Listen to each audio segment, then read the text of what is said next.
آپ کو پتہ ہے سورہ یونس جو ہے یہ مکی صورتوں میں سے ہے، ابتدائی اسلام میں نازل ہونے والی صورتوں میں سے ہے۔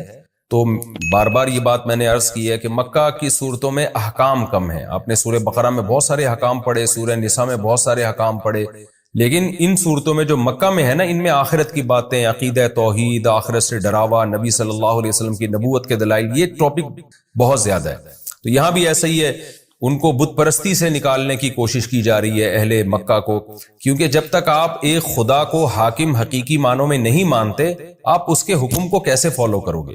تو ان کو اس دلدل میں، جس بت پرستی کی دلدل میں وہ پھنسے ہوئے ہیں، اس دلدل سے قرآن نکال رہا ہے، مختلف طریقوں سے ان کو سمجھا رہا ہے۔ اچھا، مشرکین یہ مانا کرتے تھے کہ اصل جو کائنات کو پیدا کرنے والا اور ہمیں روزی دینے والا وہ خدا ہی ہے، لیکن خدا نے ان بتوں کو بھی اختیارات دے رکھے ہیں، یہ بھی اللہ کے نیک بندے ہیں جن کی ہم نے مورتیاں بنائی ہوئی ہیں۔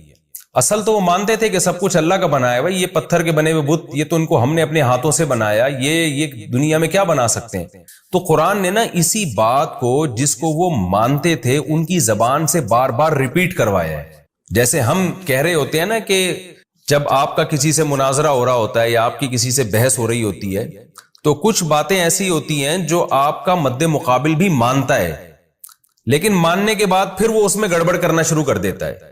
تو سامنے والے کو قائل کرنے کے لیے کیا ہوتا ہے کہ آپ وہی بات اس کی زبان سے بار بار اگلواتے ہیں۔ جب اگلواتے ہیں تو اس کے دل میں ایک خود بخود ایک فکر پیدا ہوتی ہے کہ یار جب میں اتنی بڑی حقیقت مانتا ہوں تو اس کا تقاضا یہ ہے کہ میں وہ بات بھی مانوں جو سامنے والا کہہ رہا ہے۔ تو قرآن یہاں بھی یہ کہہ رہا ہے کہ مشرکین سے بار بار کہلوا رہا ہے کہ بتاؤ بارشیں کون برساتا ہے، آسمان اور زمین سے روزی کون دیتا ہے؟ تو اللہ نے اپنے نبی کو حکم دیا، یہ بات بار بار مشرکین سے کہیں گے نا، وہ بار بار کہیں گے اللہ کرتا ہے، اللہ کرتا ہے، اللہ کرتا ہے۔ تو جب بار بار ان کی زبان سے یہ لفظ نکلے گا اللہ کرتا ہے، تو پھر نبی کو حکم دیا بتاؤ کہ پھر پوچھتے ان کو کیوں ہیں ان پتھروں کو؟ تو یہ بھی ایک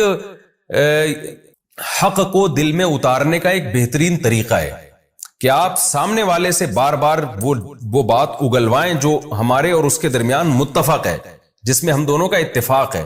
اس کی مثال ایسے ہے جیسے قرآن نے اہل کتاب کو کہا کہ تعالوا الی کلمۃ سواء بیننا وبینکم، اے اہل کتاب آؤ ایسی بات کی طرف جو ہمارے تمہارے درمیان مشترک ہے۔ تمہاری کتابوں میں وہی بات لکھی ہے جو ہماری کتابوں میں لکھی ہے، تو ان اتفاقی چیزوں پہ آؤ ذرا مضبوطی سے۔ وہ کیا ہے؟ اللہ نعبد الا اللہ، تمہاری کتابیں کہتی ہیں کہ اللہ کے سوا کسی کی عبادت نہیں ہوگی، ہم اللہ کے ساتھ کسی کو شریک نہیں کریں گے۔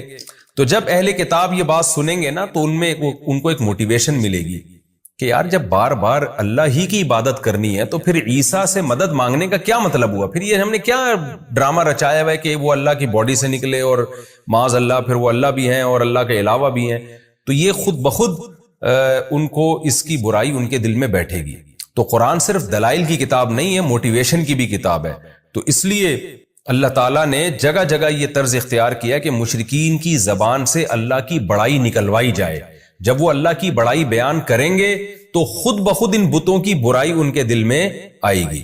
تو قرآن کہتا ہے قل، اے نبی ان سے کہہ دیجئے، من یرزقکم من السماء والارض، کون ہے جو آسمان سے تمہیں روزی دیتا ہے، بارشیں برسا کے، والارض اور زمین سے روزی دیتا ہے، امن یملک السمع، کون ہے جو سماعت کا مالک ہے، جب چاہے تمہاری کانوں کے سننے کی طاقت ختم کر دے، والابصار، اور کون ہے جو تمہارے دیکھنے کی طاقت کا مالک ہے، اس کو یہ کنٹرول ہے کہ جب چاہے تمہیں تمہاری دیکھنے کی قوت کو ختم کر دے، ومن یخرج الحی، کون ہے جو صاحب کمالات ہے، جو زندہ کو مردہ سے نکالتا ہے۔ جیسے انڈا ایک مردہ چیز ہے، تھوڑے دنوں میں کیسے اس میں ہارٹ بیٹ پیدا ہوتی ہے، روح پڑ جاتی ہے اور چوزہ نکل آتا ہے۔ وَيُخْرِجُ الْمَيِّتَ مِنَ الْحَيِّ، اور مردہ چیزوں کو زندہ چیزوں سے نکالتا ہے۔ آپ کو پتہ ہے میڈیکل سائنس کے لیے دنیا کا سب سے بڑا مسئلہ حیات کو ڈیفائن کرنا ہے کہ زندگی کی ڈیفینیشن کیا، یہ حیات کیا چیز ہے۔ تو اللہ نے موت اور حیات کو پیدا کر دیا، کتنا بڑا کمال ہے خدا کا۔ وَمَن يُدَبِّرُ الْأَمْرَ، اور کون ہے جو معاملات کی تدبیریں کر رہا ہے، کیونکہ اس کائنات میں آپ کو ایک مینجمنٹ نظر آئے گی۔ تو مینجمنٹ مینیجر کے بغیر نہیں ہوتی۔ مینجمنٹ کو ہم عربی میں تدبیر کہتے ہیں، اردو میں انتظام کہتے ہیں کہ انتظام ہے، تبھی کہتے ہیں نا علاقے کا ناظم ہے، منتظم ہے۔ کیا مطلب؟ جو نظم و ضبط اور پورا ایک اس نے جو ہے وہ ایک سسٹم بنایا ہوا ہے۔ تو اسی کو عربی میں تدبیر کہا جاتا ہے. وَمَن يُدَبِّرُ الْأَمْرَ، اور کون ہے جو معاملات کی تدبیر کر رہا ہے، پوری کائنات میں ایک مینجمنٹ اس نے باقی رکھی ہوئی ہے. تو جب اے نبی آپ ان سے سوال پوچھیں گے فَسَيَقُولُونَ اللَّهُ، فوراً یہ کہہ دیں گے، ان قریب کہہ دیں گے اللہ. اگرچہ ان کو یہ کہتے ہوئے تکلیف ہو رہی ہوتی ہے کہ ہم اللہ کی کبریائی بیان کریں، کیونکہ ان کو پتا ہے کہ ہم جب اللہ کی بڑائی بیان کریں گے تو ان جو بت ہے نا، ہمارے جو جھوٹے معبود ہیں، ان کی برائی آٹومیٹیکلی بیان ہو جائے گی کہ یہ تو کچھ بھی نہیں کر سکتے.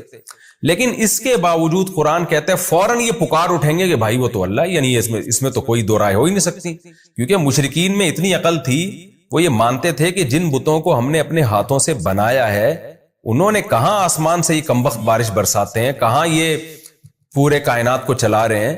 یہ ان کے دل کی آواز تھی جو سوال پوچھنے پر فوراً ان کی زبان پہ آ جاتا تھا یہ جملہ. فقل، تو اے نبی فوراً آپ نے کیا کہنا ہے، افلا تتقون، تو پھر تم ڈرتے نہیں ہو خدا سے، بچتے نہیں ہو اس کی نافرمانی سے.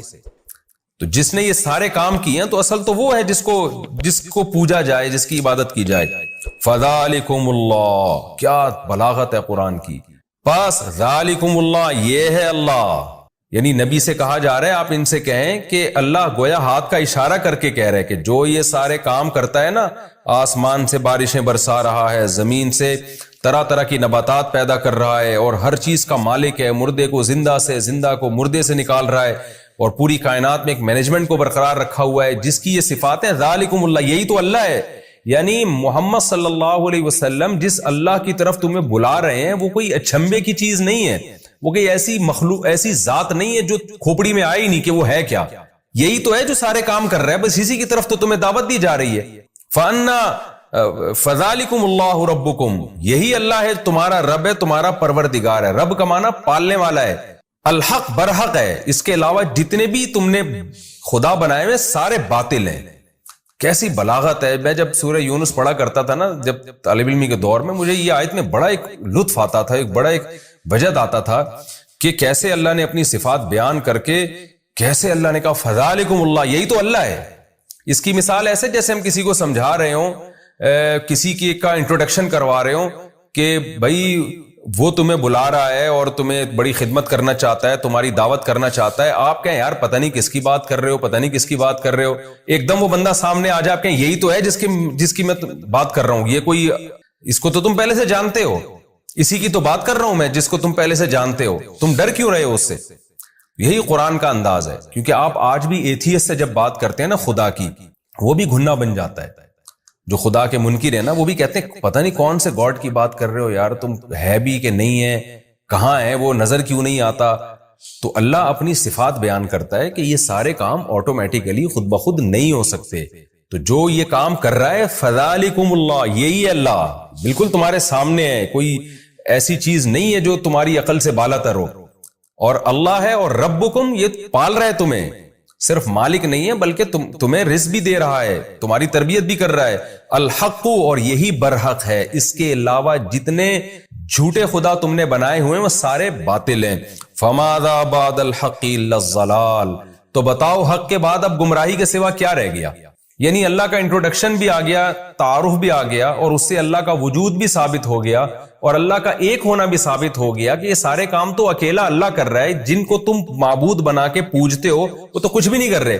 تو اللہ کا وجود بھی ثابت ہو گیا اور اللہ کا ایک ہونا بھی ثابت ہو گیا. تو اس حق کو اگر تم نہیں مانتے تو بتاؤ حق کے بعد گمراہی کے سوا کیا ہے. اس کا مطلب اس حق کو تم چھوڑو گے تو تم گمراہی کی طرف لے کے جا رہے ہو. یعنی یہ نہیں ہو سکتا کہ کوئی آدمی کہ میں تو نیوٹرل ہوں، میں نہ اللہ کو مانتا ہوں نہ میں نہیں مانتا، میں تو ویسی زندگی گزار رہا ہوں، مجھے کیوں گمراہ کہہ رہے ہو. نہ اللہ کہہ رہے ہیں جو حق کو نہیں مانتا تو وہ گمراہ ہے. جو حق کو نہیں مانتا تو اس کا مطلب وہ گمراہ ہے. فماذا بعد الحق، تو بتاؤ کیا چیز ہے حق کے بعد، الا الضلال، سوائے گمراہی کے.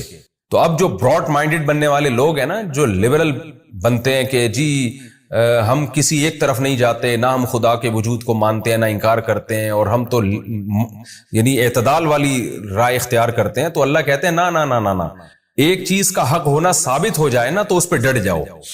چاہے لوگ تمہیں فنڈامنٹلسٹ کہیں، لوگ تمہیں دقیانوس کہیں، لوگ تمہیں بنیاد پرست کہیں، کچھ بھی کہیں، کیونکہ اگر اس حق کو تم نہیں مانتے تو پھر بیچ کا کوئی دوسرا راستہ نہیں ہے. حق کے علاوہ سب کچھ گمراہ ہے. تو اس کے علاوہ کوئی رائے رکھو گے تو وہ گمراہی والی رائے کہلائے گی. تم پھر معتدل نہیں کہلاؤ گے بلکہ تم گمراہ کہلاؤ گے۔ فماذا بعد الحق الا الضلال، تو بتاؤ حق کے بعد کیا رہ گیا ہے سوائے گمراہی کے؟ فانا تصرفون، تو تم کہاں پھرائے جا رہے ہو؟ تم اس حق کو چھوڑ کے کون ہے جو تمہیں کہیں اور لے کے جا رہا ہے؟ دیکھیں یہ بھی پیسو وائس کا جملہ استعمال کیا، یہ نہیں کہا کہ فانا تصرفون تم کہاں پھر رہے ہو، بلکہ تم کہاں پھرائے جا رہے ہو۔ کیا مطلب؟ کون سی طاقت ہے جو تمہیں حق سے ہٹا کر کہیں اور لے کے جا رہی ہے؟ اس میں بھی بلاغت ہے۔ بلاغت یہ ہے کہ انسان کا ضمیر، اس کی عقل تو کہتی ہے کہ حق یہی ہے، لیکن کوئی غیر مرئی طاقتیں ہیں جو انسان کو ہٹا رہی ہوتی ہیں وہاں سے۔ وہ شیطان بھی ہو سکتا ہے، وہ آپ کا کلچر بھی ہو سکتا ہے، وہ آپ کے ملکی قوانین بھی ہو سکتے ہیں، وہ آپ کا انوائرمنٹ، اور بہت ساری اور چیزیں ہیں جو انسان کو، آپ کی خواہشات بھی ہو سکتی ہیں، وہ ساری چیزیں آپ کو ہٹا رہی ہوتی ہیں، کھینچ رہی ہوتی ہیں دوسری طرف۔ تو اللہ کہتے ہیں کہ آپ کو کہاں پھرایا جا رہا ہے، کہاں گھمایا جا رہا ہے، یعنی کوئی اور گھما رہا ہے آپ کو۔ سوچو کوئی اور گمراہ کر رہا ہے، گویا آپ تو گمراہ نہیں ہونا چاہتے لیکن ایسا لگتا ہے کوئی طاقت ہے جو آپ کو سیدھے راستے سے ہٹا رہی ہے، اس کے بارے میں غور کرو۔ كَذَلِكَ حَقَّتْ كَلِمَةُ رَبِّكَ عَلَى الَّذِينَ فَسَقُوا، اسی طرح جو فاسق لوگ ہیں، حدود کو کراس کرتے ہیں۔ حدود کا کیا مطلب؟ عقل کی بھی ایک حد ہے، ضمیر کی بھی ایک حد ہے، لیکن وہ تمام حدود کو کراس کر کے گمراہی کی طرف جو لوگ جاتے ہیں تو ان لوگوں پر اسی طرح رب کا کلمہ ثابت ہو جاتا ہے۔ وہ کلمہ کیا ہے کہ لا یؤمنون، یہ لوگ ایمان نہیں لے کر آئیں گے، یہ کلمہ ان پر ثابت ہو جاتا ہے، اللہ کا کلمہ، کہ یہ ہٹ دھرم لوگ سب کچھ مان کے بھی کہ اس کائنات کو چلانے والا اللہ، پیدا کرنے والا اللہ، اس کے بعد بھی وہ گمراہی کا راستہ اختیار کرتے ہیں۔ تو دیکھو اس طرح سے اللہ کی بات ان پر ثابت ہو جاتی ہے، لیکن کن پر؟ جو حدود کو کراس کرتے ہیں۔ قُلْ هَلْ مِن شُرَكَائِكُم مَّن يَبْدَأُ الْخَلْقَ ثُمَّ يُعِيدُهُ، اے نبی ان سے کہہ دیجئے، مزید سوال پوچھیں کہ تمہارے جو معبود ہیں ان میں کوئی ایسا ہے جو مخلوق کو پہلی مرتبہ جس نے پیدا کیا ہو، ثم يعيده، پھر اس کو دوبارہ بھی پیدا کرے میدان حشر میں؟ تو فرسٹ ٹائم بھی نہ کسی نے پیدا کیا اور دوبارہ پیدا کرنا تو سوال ہی پیدا نہیں ہوتا۔ قل اللہ، آپ ان سے کہہ دیجئے اللہ ہی ہے، یبدأ الخلق، جو مخلوق کو پہلی دفعہ پیدا کرتا ہے، ثم يعيده، پھر دوبارہ بھی پیدا کرے گا۔ اچھا یہاں آپ ایک بلاغت کا نقطہ دیکھیں، جب پہلے سوالات کیے گئے تھے کہ جو کون ہے جو آسمان سے روزی برساتا ہے، کون ہے جو زندہ کو مردہ سے نکالتا ہے، تو قرآن نے کہا فوراً یہ کہیں گے فَسَيَقُولُونَ اللَّهُ، اللہ یہ کام کرتا ہے۔ لیکن یہاں پر کیا ہے؟ جب ان سے سوال پوچھا گیا کون ہے جس نے مخلوق کو پہلی دفعہ پیدا کیا اور دوبارہ بھی پیدا کرے گا، اب یہاں قرآن نے یہ نہیں کہا کہ فَسَيَقُولُونَ اللَّهُ، یہ فوراً کہیں گے اللہ۔ وجہ اس کی یہ تھی کہ دوبارہ پیدا کرنے کے یہ قائل نہیں تھے بہت سارے مشرکین، وہ کہتے تھے پہلی دفعہ تو اللہ نے پیدا کیا، دوبارہ نہیں کرے گا، تو اس لیے اللہ نے اپنی بات بھی آگے بڑھا دی کہ صرف فرسٹ ٹائم نہیں ہے، دوبارہ بھی میں پیدا کروں گا۔ تو اس لیے اللہ نے کہا کہ اے نبی آپ خود ان کو بتا دیں، اب یہاں یہ جواب نہیں دیں گے، اب آپ ان کو بتا دیں کہ جیسے فرسٹ ٹائم خدا نے پیدا کیا ہے، دوبارہ بھی اللہ ہی پیدا کرے گا۔ یہ جو تمہارے بت ہیں پتھر کے بنے ہوئے اور جو جھوٹے خدا ہیں، نہ انہوں نے مخلوق کو پہلی دفعہ پیدا کیا اور نہ یہ دوبارہ پیدا کرنے پر قدرت رکھتے ہیں۔ قُلْ هَلْ مِن شُرَكَائِكُم مَّن يَبْدَأُ الْخَلْقَ، کہہ دیجئے تمہارے معبودوں میں کون ہے جو فرسٹ ٹائم مخلوق کو پیدا کرتا ہے، ثم يعيده، پھر دوبارہ پیدا کرے گا۔ قُلِ اللَّهُ يَبْدَأُ الْخَلْقَ، پھر آپ خود بتا دیں، یہ تو چپ چاپ بیٹھے رہیں گے، آپ ان کو بتا دیں اللہ ہے يَبْدَأُ الْخَلْقَ، جو مخلوق کو پہلی دفعہ پیدا کرتا ہے، ثم يعيده، پھر اس کو دوبارہ بھی لوٹائے گا، دوبارہ بھی پیدا کرے گا۔ فَأَنَّىٰ تُؤْفَكُونَ، تو تم کہاں پھرائے جا رہے ہو؟ دوسری دفعہ چلو پیدا کرنے کے قائل نہیں، لیکن فرسٹ ٹائم تو مانتے ہو نا اللہ نے پیدا کیا، تو اس اللہ کو چھوڑ کر کن جھوٹے خداؤں کے پیچھے لگے ہوئے ہو؟ قُلْ هَلْ مِن شُرَكَائِكُم مَّن يَهْدِي إِلَى الْحَقِّ، یہ بھی بڑی دلچسپ آیت ہے۔ آپ بتا دیجئے تمہارے معبودوں میں کون ہے ایسا ہے، مَن يَهْدِي إِلَى الْحَقِّ، جو حق کی طرف رہنمائی کرتا ہے۔ جتنے جھوٹے خدا دنیا میں ہیں، کوئی گائیڈنس ہے؟ وہ ہمیں بتا سکتے ہیں کہ صحیح کیا ہے غلط کیا ہے؟ اور جو اللہ ہے وہ تو ہمیں حق بتا رہا ہے، وہ بتا رہا ہے زنا بری چیز ہے، نکاح بری چیز نہیں ہے، سود بری چیز ہے، تجارت بری چیز نہیں ہے، شراب بری چیز ہے، اور حلال اور پاکیزہ اموال بری چیز نہیں ہے۔ وہ تو ہمیں جگہ جگہ گائیڈ کر رہا ہے، رشتہ داری توڑنا بری چیز ہے، جوڑنا اچھی چیز ہے۔ وہ ہمیں نماز بھی بتا رہا ہے کہ ایسے رب کی عبادت کرنی ہے، حج ایسے کرنا ہے، قربانی ایسے کرنی ہے۔ گائیڈنس آپ کو اسلام میں جگہ جگہ گائیڈنس ملے گی اور بہترین ہدایت ملے گی۔ تو قرآن کہہ رہا ہے کہ ان سے کہیں کہ ایک تو خدا ہے جو تورات میں، انجیل میں، قرآن میں گائیڈ کر رہا ہے، جس نے ابراہیم علیہ السلام کے ذریعے گائیڈ کیا لوگوں کو، بتایا صحیح کیا ہے غلط کیا ہے. اور ایک تمہارے جھوٹے معبود ہیں جو کمبخت ہزاروں سال سے چپ بیٹھے ہوئے ہیں, پھوٹتے نہیں ہیں منہ سے کچھ بھی, اور اگر کوئی ان میں زندہ معبود ہو وہ گائیڈ بھی غلط کر رہا ہوتا ہے. تو اب بتاؤ کس سے محبت کی جائے گی, کس کی عبادت کی جائے گی؟ قل هل من شرکائکم, آپ ان سے کہہ دیجئے کیا ہیں تمہارے معبودوں میں سے من, کوئی ایسا معبود ہے, یہدی الی الحق, جو سیدھے راستے کی رہنمائی کرتا ہو. یہ یہاں بھی چپ بیٹھیں گے, کیونکہ یہاں بھی یہ فوراً اگر یہ کہہ دیتے نا, یہاں چونکہ ان کو توہین محسوس ہو رہی ہے, اگر کہہ دیں گے نہیں ہمارے معبود تو سیدھے راستہ دکھائی نہیں سکتے, تو ابے بھائی جب تمہارے معبود تمہیں گائیڈ ہی نہیں کر سکتے تو وہ تمہارے رہنما کیسے بن گئے, تمہارے لیڈر کیسے بن گئے, اور ان کو تم فالو کیسے کرو گے؟ فالو لیڈر کو کیا جاتا ہے نا, تو لیڈر ہونے کی صلاحیت ہوگی تو فالو کیا جائے گا. تو اس لیے اللہ کو فالو کرو, کیونکہ فالو اس کو کیا جاتا ہے جو سیدھا راستہ دکھا رہا ہو. جو بیچارہ خود گائیڈنس کا محتاج ہو وہ لیڈر کیسے بن سکتا ہے, اس کو فالو کیسے کیا جائے گا؟ قل اللہ یہدی للحق, آپ ان کو کہہ دیجئے اللہ ہے جو سیدھے راستے کی طرف رہنمائی کرتا ہے. اب قرآن یہ مقدمہ قائم کر کے, یہ دلیل قائم کر کے ایک اور بات پر استدلال کر رہا ہے کہ جو سیدھے راستے کی رہنمائی کرتا ہے بھلا وہ اس بات کا زیادہ حقدار ہے کہ اس کی اتباع کی جائے, یا جو بیچارہ خود جس کے پاس سیدھا راستہ نہ ہو جب تک کہ اس کو کوئی راستہ نہ بتائے.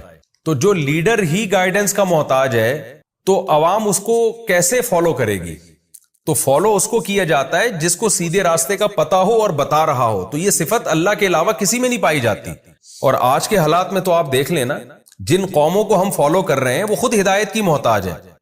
کیسے کیسے قوانین وہ اپنے ملکوں میں پاس کر رہے ہیں, شراب کو انہوں نے لیگل کیا ہوا ہے, زنا کو لیگل کیا ہوا ہے, یہ تو خود ہدایت کی محتاج ہیں, اور آج ہم نے ان کو لیڈر بنایا ہوا ہے. تو یہ آیت ان لوگوں کے لیے بھی ہے جو اسلام کو چھوڑ کر, خدا کو چھوڑ کر کسی اور قوم کو اپنا لیڈر سمجھتے ہیں اور اس کو فالو کرتے ہیں اور اس کی اتباع میں عزت محسوس کرتے ہیں.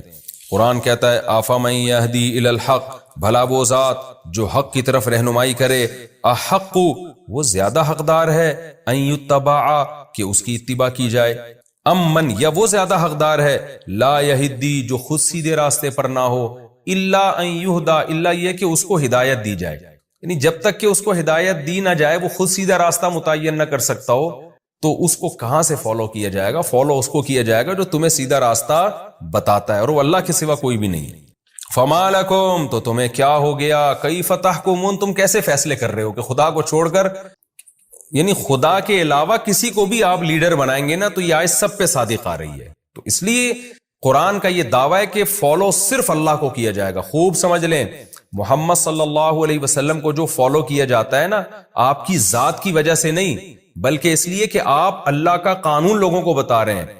ورنہ نبی صلی اللہ علیہ وسلم کی شخصیت بھی مقصود نہیں ہے. یہ بھی قرآن میں جگہ جگہ مضمون پہلے آ چکا ہے, کیونکہ آپ نے بار بار یہ بات کہی ہے قرآن میں کہ اے نبی آپ ان کو بتا دیجئے کہ میں بھی اس قانون کا پابند ہوں جو مجھ پر لازم ہو رہا ہے, مجھ پر نازل ہو رہا ہے. اگر میں اس کو فالو نہیں کروں گا تو مجھے بھی اللہ کے عذاب کا ڈر ہے. تو اس سے پتہ چلتا ہے ہم جو نبی کو فالو کرتے ہیں اس لیے کہ نبی اللہ کے حکام ہمیں بتاتے ہیں, وہ اللہ کی مرضی کے خلاف نہیں چلاتے. ورنہ اصل مقصد جو اسلام کا دعویٰ ہے صرف اور صرف اور صرف اللہ ہی ہے جو اس قابل ہے کہ اس کی اتباع کی جائے. اللہ کے علاوہ کوئی قابل اتباع نہیں ہے.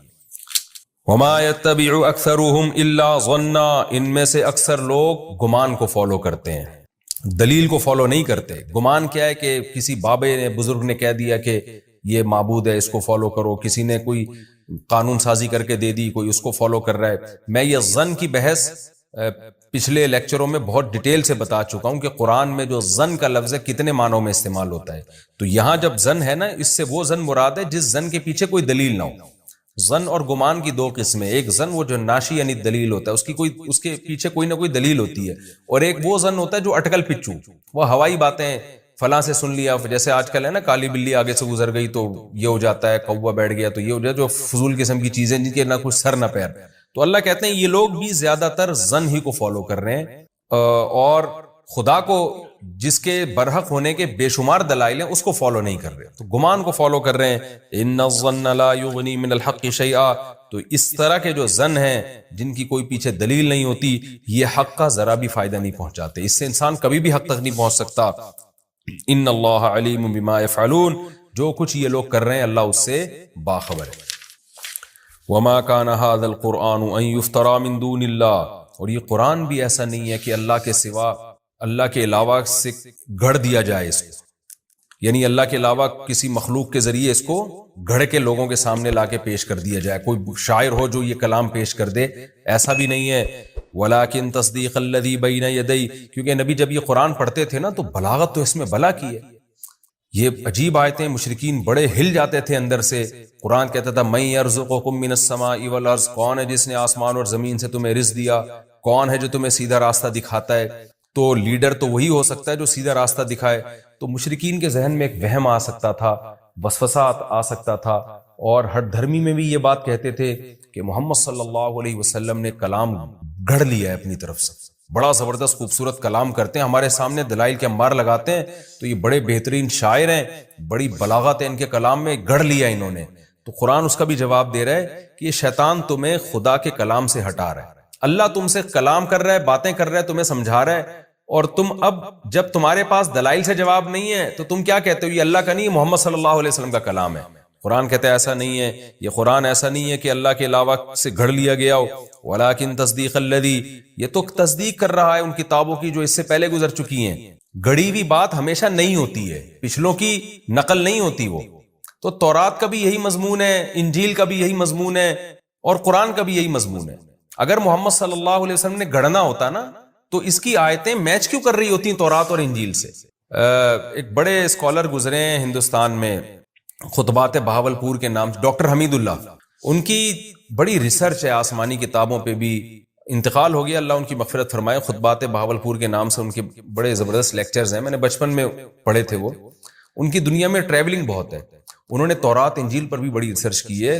انہوں نے یہ بات اپنے مقالے میں لکھی ہے کہ آج دنیا بھی اس پر حیران ہے کہ قرآن، تورات اور انجیل، ان میں ان کا جو انداز بیان ہے نا وہ سیم ہے۔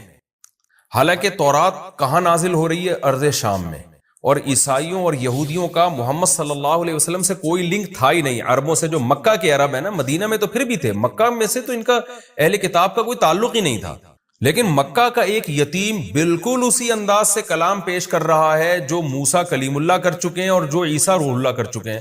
تو یہ خود قرآن کے لیے قرآن کے برحق ہونے کی ایک بہت بڑی دلیل ہے۔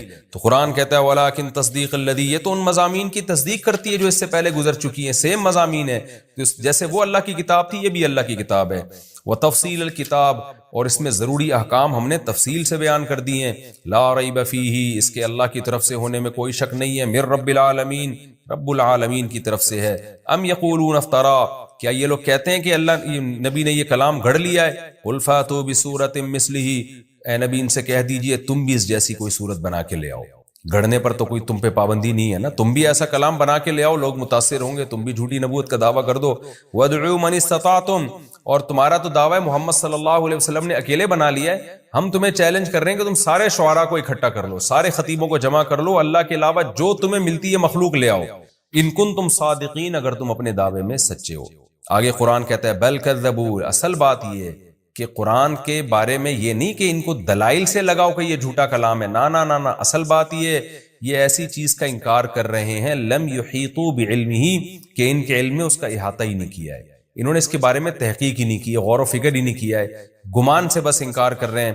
اور دوسری وجہ یہ لما یاتہم تاویلہ، انہوں نے اس انکار کا انجام بھی نہیں دیکھا، وہ آیا ہی نہیں، ان کو سزا ملی نہیں اب تک، اس لیے جب لاؤبالی پن میں انکار کرتے چلے جا رہے ہیں تو اللہ اب ان کو دھمکی دے رہا ہے کہ اے مشرکین عرب، اے مشرکین مکہ، تم قرآن کا انکار مت کرو۔ کیوں؟ کذالک کذب الذین من قبلہم، ان سے پہلے لوگوں نے بھی انکار کیا تھا۔ فانظر کیف کان عاقبۃ الظالمین، دیکھو ظالمین کا انجام پھر کیسا ہوا۔ تو تمہارا بھی پھر وہی انجام ہو سکتا ہے۔ تو دلائل سے تو اللہ بات کر رہے ہیں، اللہ تعالیٰ دھمکیاں بھی دے رہے ہیں ساتھ ساتھ کہ یہ ہلکی بات نہیں ہے کہ جس کا دل چاہے ایمان لے آئے، جس کا دل چاہے رد کر دے، نا نا نا، تمہیں غور و فکر کر کے ایمان لانا پڑے گا۔ پھر نبی کو تسلی دی جا رہی ہے، کیونکہ نبی صلی اللہ علیہ وسلم بہت پریشان ہوتے تھے، سب ایمان کیوں نہیں لے کر آتے، اتنی واضح آیات ہیں۔ اللہ نے فرمایا وَمِنْهُمْ مَن يُؤْمِنُ بِهِ، کچھ ان میں سے ایسے ہیں جو ایمان لائیں گے اور لاتے ہیں، وَمِنْهُمْ مَن لَّا يُؤْمِنُ بِهِ، اور کچھ ایسے ہیں جو نہیں لے کر آئیں گے۔ تو آپ نے اپنا کام جاری رکھنا ہے، یہ لالچ نہیں رکھنی کہ سارے مسلمان ہو جائیں، یہ ممکن نہیں ہے۔ وَرَبُّكَ أَعْلَمُ بِالْمُفْسِدِينَ، جو مفسد لوگ ہیں جو ایمان نہیں لے کر آئیں گے، اللہ ان کو خوب جانتا ہے، خود ہی نمٹ لے گا ان سے۔ یہ ہمارا جناب رکوع نمبر 4 اور 9 تفسیر کے لحاظ سے کمپلیٹ ہوا. میں انشاءاللہ اس کا مختصر خلاصہ پیش کر دیتا ہوں. پہلی آیت میں ہمیں اللہ نے بتایا کہ اللہ کی صفات ہیں، آسمان سے رزق برساتا ہے. دیکھیں قرآن کا جو دلائل کا انداز ہے وہ منطقیانہ نہیں ہے، وہ نیچرل ہے. تو نیچرل یہی ہے کہ قرآن اس کائنات میں ہونے والے تغیرات کو بیان کرتا ہے کہ یہ خود بخود کیسے ممکن ہے، یہ آٹومیٹیکلی نہیں ہو سکتے، یہ سب کچھ اللہ کر رہا ہے. تو مشرکین کی زبان سے نکلوایا جا رہا ہے اللہ کا تعارف، اور پھر نفی کی جا رہی ہے کہ جب اللہ کر رہا ہے تو پھر ان معبودوں کو تم کیوں پوجتے ہو. تو پہلا مضمون تو اس کا توحید ہوا کہ سب کچھ کرنے والی ذات اللہ کی ہے، لہذا پکارا بھی اسی کو جائے گا اور عبادت بھی اسی کی جائے گی. دوسری بات ہمیں کیا پتہ چلی کہ پہلی مرتبہ اللہ نے پیدا کیا. مشرکین جو شرک کرتے تھے ان کی میں بھی اتنی کھوپڑی تھی کہ خود بخود کائنات پیدا نہیں ہو سکتی، تو وہ یہ مانتے تھے کہ فرسٹ ٹائم اللہ نے پیدا کیا. اختلاف اس میں کرتے تھے کہ دوبارہ پیدا ہوگا کہ نہیں، یہ ہوگی کہ نہیں ہوگی. تو آج کا جو ملحد ہے وہ بالکل ہی بے عقل ہے، وہ کہتے ہیں یہ کائنات خود خالق ہے، یعنی کائنات نے اپنے آپ کو خود پیدا کر لیا. یہ تو پاگلوں والی بات ہے بالکل. اچھا یہ بھی خوب سمجھ لیں، جو ملحد کہتے ہیں نا کوئی خدا نہیں ہے، یہ بھی جھوٹ بولتے ہیں. جو یہ کہتے ہیں نا خدا نہیں ہے، وہ اس کائنات ہی کو کریٹر مان رہا ہے، یعنی اس مادی چیز جو کچھ ہونے میں کسی طاقت کی محتاج ہے، اس محتاج ہی کو کریٹر قرار دے دیا. تو کتنی بڑی بے عقلی کی بات ہے. تو اللہ نے ان آیتوں میں بتایا کہ فرسٹ ٹائم بھی وہ پیدا کرتا ہے، دوبارہ بھی وہی پیدا کرے گا. اور تیسری بات، ہم فالو کس کو کریں، اس کا بھی ان آیتوں میں اللہ نے جواب دیا کہ آفامن یہدی الی الحق احق ان یتبع امن لا یہدی الا ان یہدی. یہ آیت تو رٹا لگا کے یاد کر لیں. یہ آج مغربی کلچر پہ بہت صادق آتی ہے. مشرکین مکہ کسی کلچر کو فالو نہیں کرتے تھے، مشرکین مکہ اپنے ہی باپ دادا کے گڑے ہوئے مذہبی غلط نظریات کو فالو کرتے تھے. اس پہ قرآن نے یہ کہا کہ جو خود ہدایت کا محتاج ہو اس کو فالو کیا جائے گا، یا جو ہدایت دیتا ہو اس کو فالو کیا جائے گا. آج بھی یہ بات دنیا پہ صادق آتی ہے کہ دنیا میں مجھے بتاؤ قرآن کے علاوہ یا اللہ کے علاوہ جس نے قرآن میں آیتیں نازل کی، آپ کو ہدایت ملے گی کہاں؟ جو مغربی ممالک جو اپنے آپ کو اتنے بڑے فنٹر سمجھتے ہیں، دنیا کی ذہین ترین اور تہذیب یافتہ قومیں سمجھتی ہیں، وہ خود اپنے ہاتھوں سے بنائے ہوئے قوانین سے پریشان ہیں. ان کا سسٹم کیسا تباہ و برباد ہو رہا ہے وہاں پہ، کس قسم کے بےہودہ قوانین وہاں رائج ہو رہے ہیں. یعنی جو چیز ان کی قوم میں شامل ہو جائے نا، کلچر کا حصہ بن جائے، وہی قانون بن کے اسمبلیوں میں پاس ہو جاتی ہے. تو جو برائی معاشرے میں پھیل جائے گی وہ قانون بن کے پاس ہو جائے گی. تو اس سے تو پتہ چلتا ہے وہ تو خود گائیڈنس کے محتاج ہیں، اور ہماری جو ینگ جنریشن ہے وہ فالو ان کو کر رہی ہے.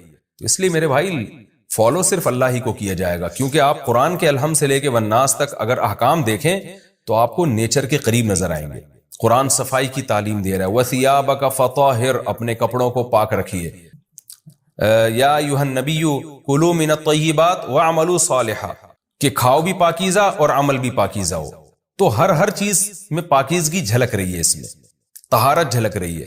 تو اس لیے یہ 2 اور 2 4 کی طرح ہے کہ یورپ کے پاس، اہل مغرب اقوام کے پاس، ان لوگوں کے پاس ہدایت نہیں ہے. تو اللہ کہہ رہا ہے بھلا جس کے پاس خود ہدایت نہ ہو وہ اس بات کے زیادہ لائق ہے کہ اس کو فالو کرو، یا جو خود لوگوں کو ہدایت دے رہے جیسے کہ اللہ.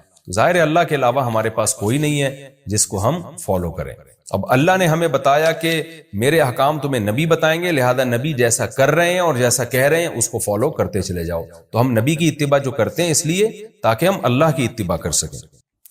اور وما یتبع اکثرهم الا ظنا، اس میں ہر باطل کی جو بیس ہے وہ یہی ہوتی ہے.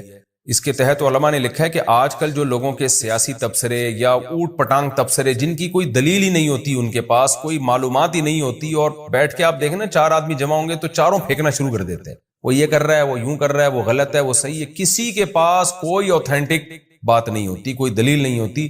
تو یہ ہر باطل کے پیچھے یہی فلسفہ ہوتا ہے، بغیر تحقیق کے، بغیر دلیل کے بات کرنا. تو مشرکین عرب بھی اسی بیس پہ برباد ہوئے. اور پھر ان آیتوں میں ہمیں یہ بھی بتایا گیا کہ قرآن اللہ کا کلام ہے، اس کی بلاغت ایسی ہے. اس پر میں بہت ڈیٹیل سے سورہ بقرہ میں بات کر چکا ہوں کہ یہ جو قرآن بار بار دعویٰ کرتا ہے کہ اس جیسا کلام نہیں لا سکتے، اس کا مطلب کیا ہے. اس پہ میں پہلے لمبی چوڑی بحث کر چکا ہوں، دوبارہ اس کو ریپیٹ نہیں کروں گا. تو خلاصہ یہی کہ بلاغت میں اس جیسا کلام عرب عاجز آ گئے، کوئی کسی نے جھوٹا کلام بھی پیش کرنے کی کوشش نہیں کی، ان کو پتا تھا کہ یہ ممکن نہیں ہے ہمارے لیے. تو اس سے قرآن کی صداقت کا بھی پتہ چلتا ہے.